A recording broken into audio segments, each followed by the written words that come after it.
And we are back with Pro Scrims, Complexity versus Curse, and Complexity, they're off to a rather slow start here. They lost the first hard point, then lost the second Search and Destroy despite having a 4-1 lead.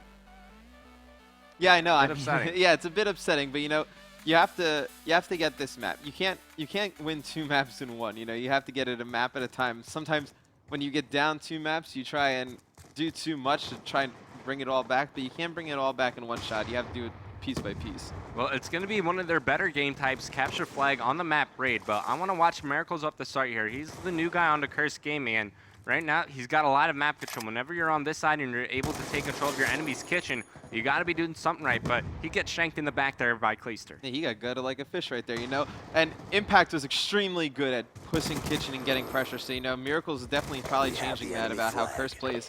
And it looks like Complexity's going to pull this flag right up the middle, and they have some pretty good cover. But here comes Miracles from the back. Aches, he's taking some damage. Going to try running this one inside the kitchen. Crim is there to give him some cover, and Complexity with around 40 seconds playing the game. They're going to capture a flag, and Aches already has score streaks. I mean, that's huge. You get a flag in the first 40 seconds and get streaks, that can change the game completely on CTF.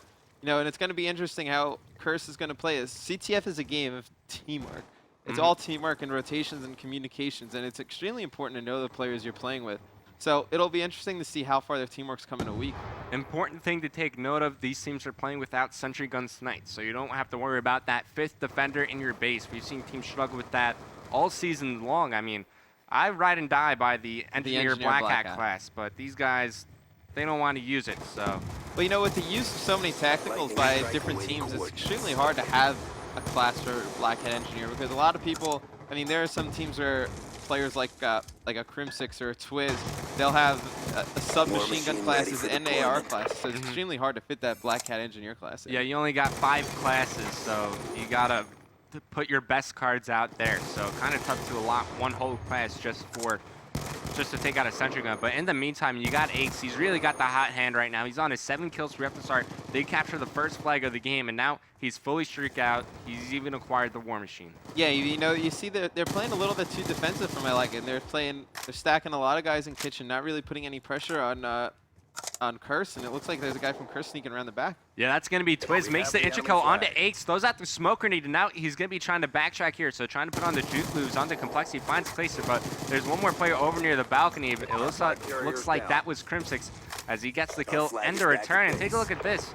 He's using, okay, never mind, that was a little glitch. I thought he had stock on his submachine gun, but that wasn't the case. Oh, no, yeah, that would be kind of like pointless. It used to be actually really good, right? Because you had, I think it was plus 150 speed instead of 100. Something like that. All I know is I still use stock in Search and Destroy. On your submachine gun? Yep. Really? Why is that? Because I'm always aimed in, you know, I'm always looking at something, so I'd rather, you know, have that extra strafe speed. You know, I don't really need a quick draw because. No, do you use dead silence? Yeah. But online, I do, yes. Okay, because I was gonna say if you use stock, you don't have to really use that dead silence, I think, because then you don't have footsteps on your aim in sight. So that might be something you might want to try. But in the meantime, you just saw TP put in yet another flag for Complexity. So they started off slow in the first 2 maps, but they come out guns blazing here as there's still a minute 40 left to play in the first half of capture flag, and they already got 2 flags to their name.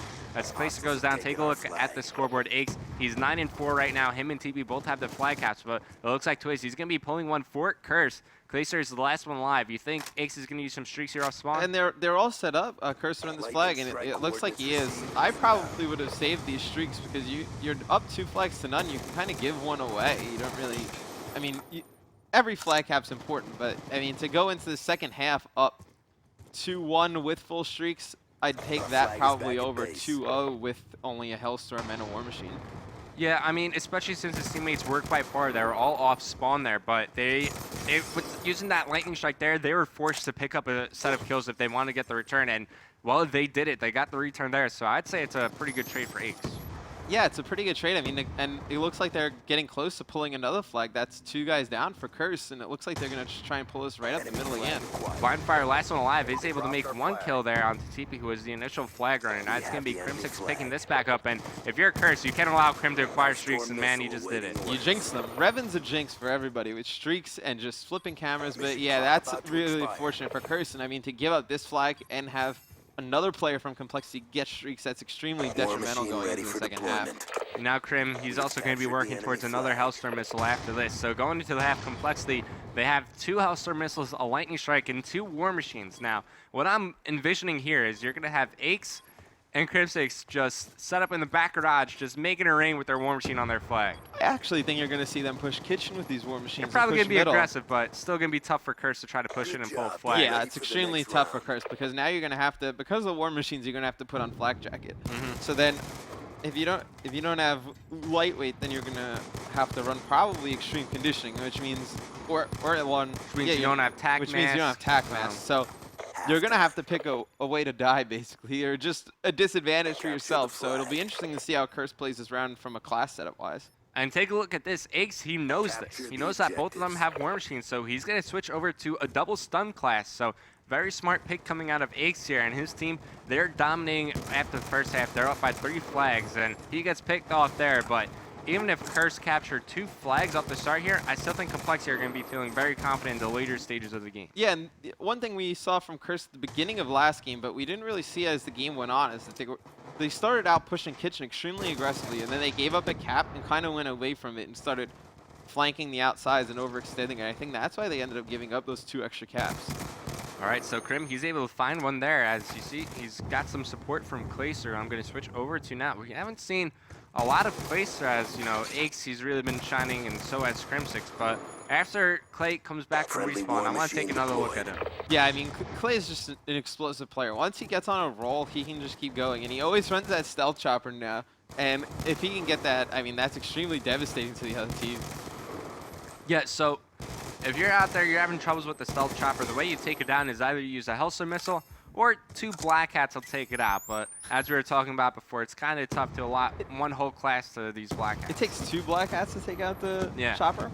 Now, if you have FMJ on, I believe you do more damage to it too. I don't know how many clips it'll take, but that's another way to also take out the stealth chopper. Usually what we see teams do is they'll just switch to the default rocket class and shoot it down with that if they're struggling with it off spawn. But hold on a second, because we got a flag cap or a flag pull coming from Curse. It's going to be Twitch trying to shoot this one down, but the Hellstorm bursts just in time. Crimsix does stop the flag, and Clayster is going to go for a counter pull, puts in the shots, and now Clay, he's going to be working towards this stealth chopper. He's got to get past Miracles, who's inside the kitchen, is able to make quick work of him, and I think if he captures this flag, he's going to have it. Well, he gets with that kill regardless. Yeah, he gets with that kill, and I mean, look at that. I predicted the future. I was talking about the stealth chopper. It looks like we're going to see it.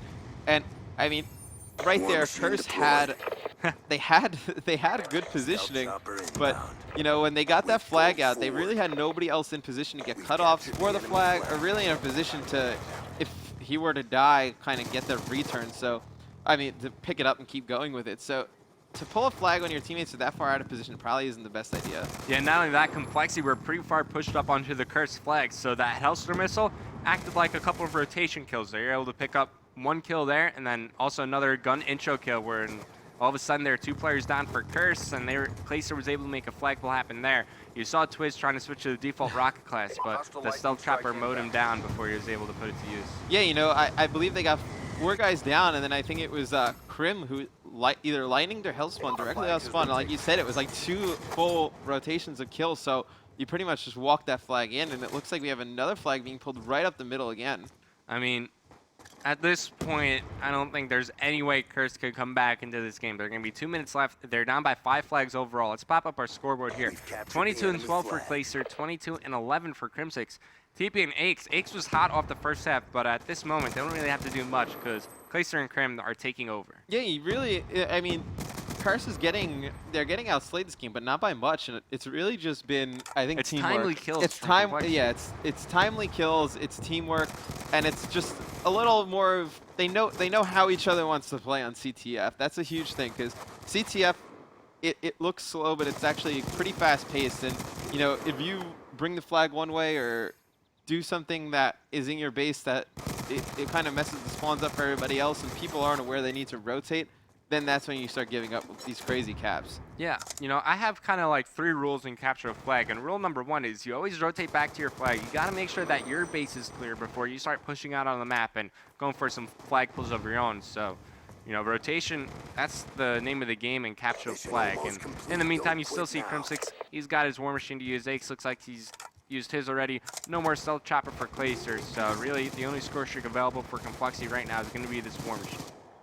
And do you think the War Machine is more effective than, let's say, the Death Machine or the Stealth Chopper on CTF? What's your opinion on that? I think, without a doubt, it's more useful than the Death Machine. I don't see many uses that... The Death Machine? Yeah, I don't see much Death Machine use. The Stealth Chopper, I guess it all depends. I think the Stealth Chopper would be infinite times more better if you weren't able to switch to that default class. Right. But, I mean, especially if the other team have streaks like a Hellstorm, then you can make quick work of that Stealth Chopper. But I think the Stealth Chopper, it does more damage, like, psychologically. Right. Like, oh, man, dude, they have a freaking it's deflating. helicopter in the air. When you see the little icon come up and it's like Stealth Chopper inbound, you're like, oh, man. Yeah. And then you're just kind of like, oh, Clay. I don't know what that was, but... That was a failed Dolphin dive. That was a failed Dolphin dive, right? Yeah, that was kind of lame.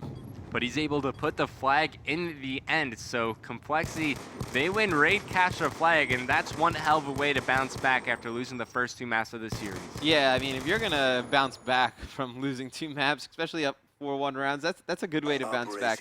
And those are those are types of games where you want to set the tone. You want to say, hey, look, we're not going away. We're going to beat you pretty bad, and you're still going to have to sit here and win another 2 maps. Clayster, he's normally not the objective guy for Complexity, but in this capture flag, he had 3 caps to his name. Yeah, I mean, capture the flag, everyone's got to do objective and capture the flag. I mean, if you can't really win capture the flag with just having one guy going in for pulls and just kind of setting it up, because you're never in position all the time. So capture the flag is not really much of one objective player type of game.